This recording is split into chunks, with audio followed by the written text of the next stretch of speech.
got a chance yesterday to look at Texas State and, you know, look at the good and the bad. No matter whether you win or lose, you have to look at the game and assess what you did well, what you didn't do so well.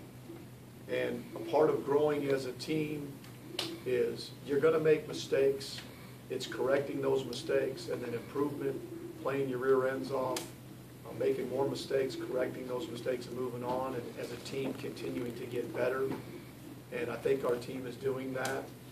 We had a good little hour of practice last night, so we're excited about the opportunity this week to go up to Nebraska, another measuring stick for our program, as every game is, but a storied program as Nebraska, and a really good football coach and staff, Mike Riley and his staff, that did a great job at Oregon State.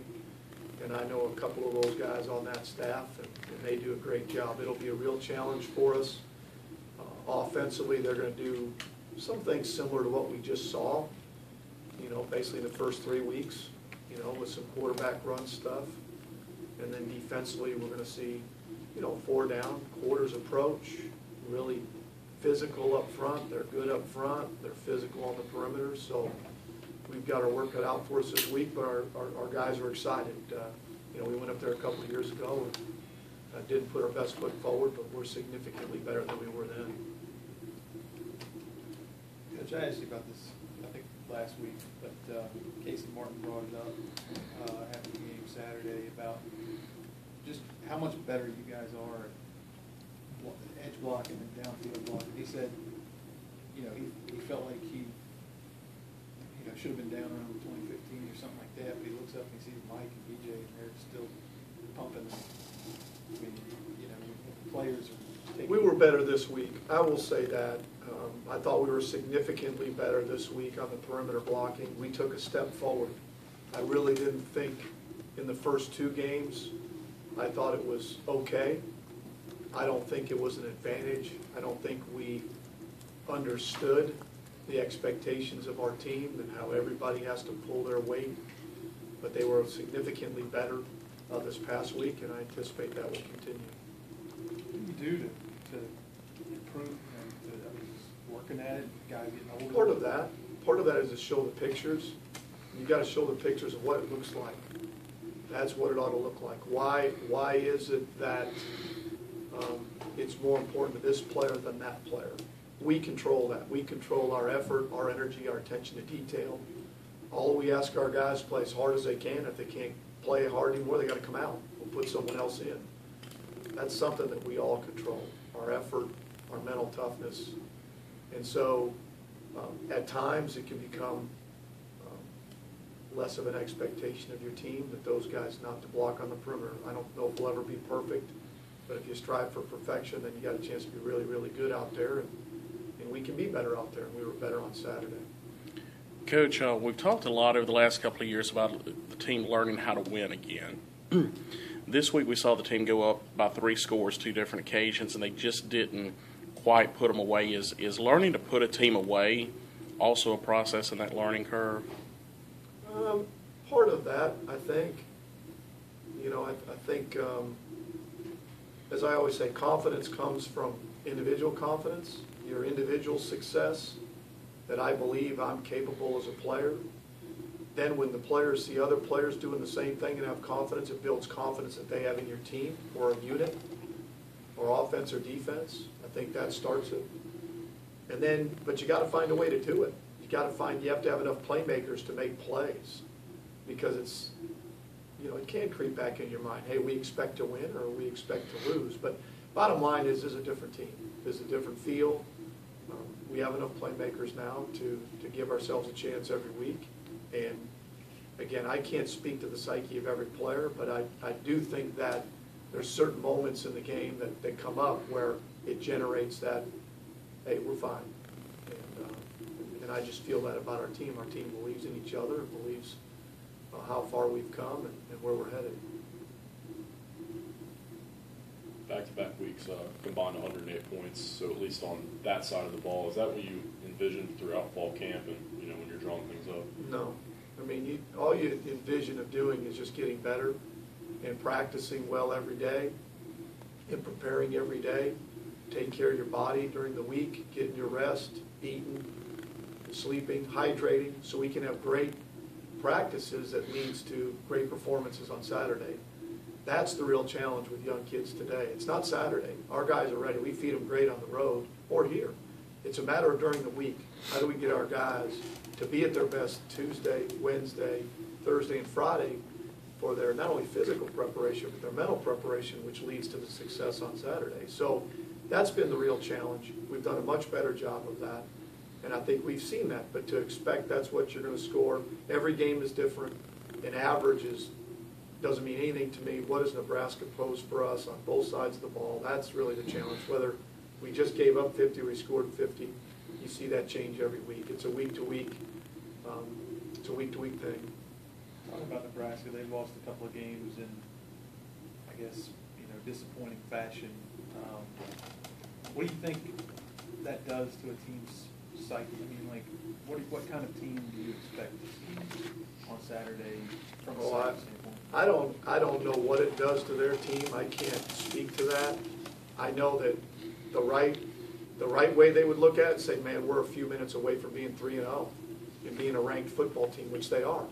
And they've played a pretty good schedule now. I mean, let's not kid ourselves. BYU's a good football team. I mean, at UCLA, they could have won this week and been 3-0. And South Al's probably going to be a bowl team. They just beat San Diego State. And then they have to go play in Miami. So they played a really good schedule. If you look around the country, I bet the first 3 games, not many teams have played that quality of schedule. And they've been right there. So in my mind, I don't know where they would lose confidence. I mean, they're right there as a group.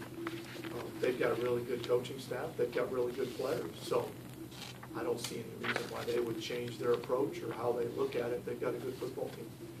Coach, could you compare Nebraska quarterback Tommy Armstrong to the quarterback you saw at Texas State? Well, I'm going to give you a little funny story about Tommy Armstrong, okay? So I'm at Oklahoma State, and we go do a camp in San Antonio, and he comes to the camp. And at that time, we weren't looking at a dual threat guy.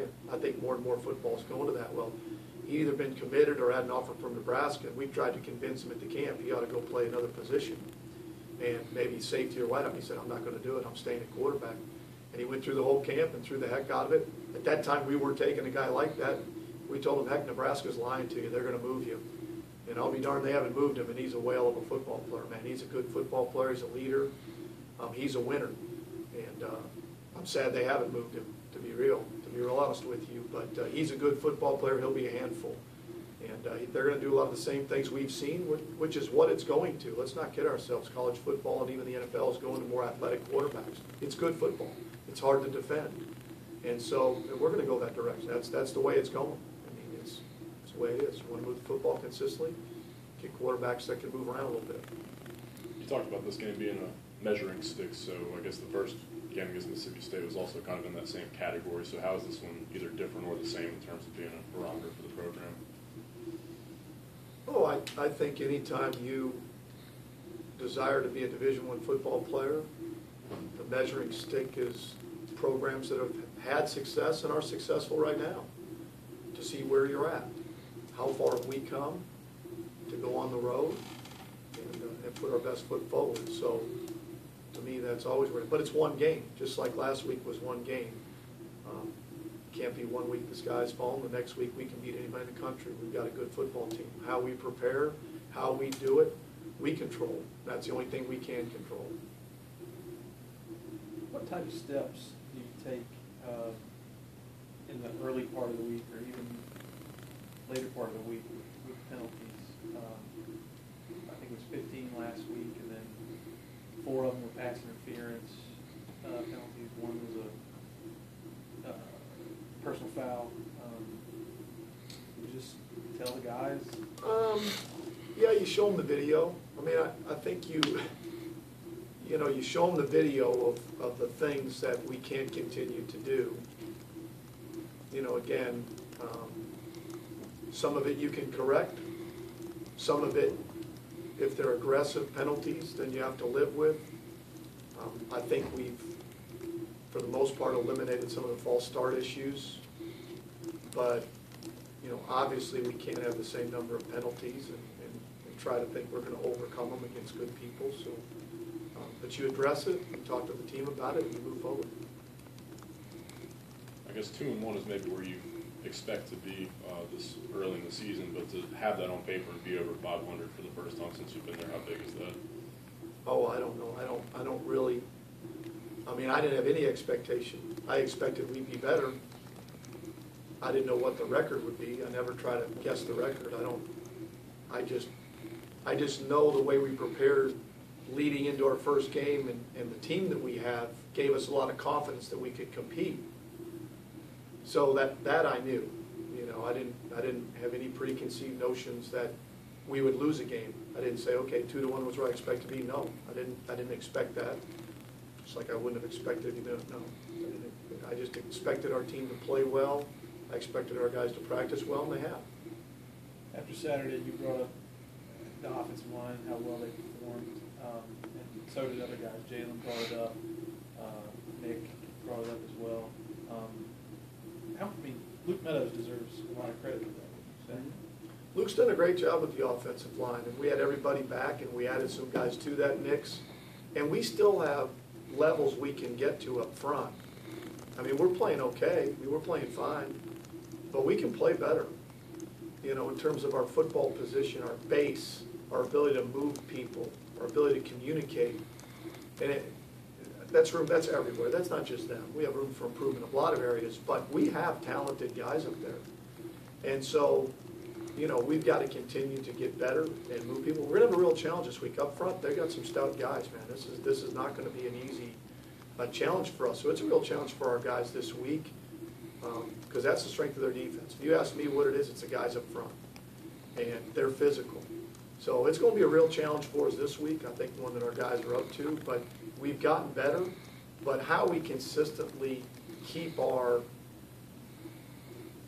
energy, our drive, our pad level, our foot quickness, those kind of things throughout the game. And we've rotated a number of guys. We'll be critical to this week because you can't get edgy against these guys. You can't get lazy against this group.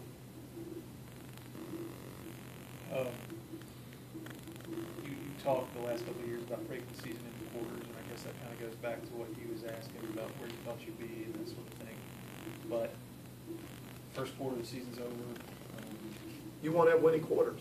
I mean, if you break it up into quarters, I thought that was a good way of doing it when I was in the NFL, and it's good. We're 2-1 at this quarter. Now we've got another second quarter of the season. Because if you end up with a winning quarter, if you end up with winning quarters every quarter, you're going to have a good year. And if you happen to have, 3-0s, if you have stuff like that, you have a great year. But you want to consistently break it up. That's gone. Okay, now we've got Nebraska, which is the first game of the second quarter, and they're next. And not particularly for our guys, whether it was Austin Peay, Mississippi State, or Nebraska. It's not really the team. It's what they do schematically that presents problems for you, and then what do they have personnel-wise that poses problems. Those are the two biggest things. What do we have to prepare for, not only from a schematic standpoint, but then from an individual talent standpoint, where there may be mismatches or advantages, things you want to maybe take advantage of, and certain things you want to stay away from. Is there any kind of difference in your players' mindset when they play against a team like Nebraska, which is a nationally known team? They're known for their football.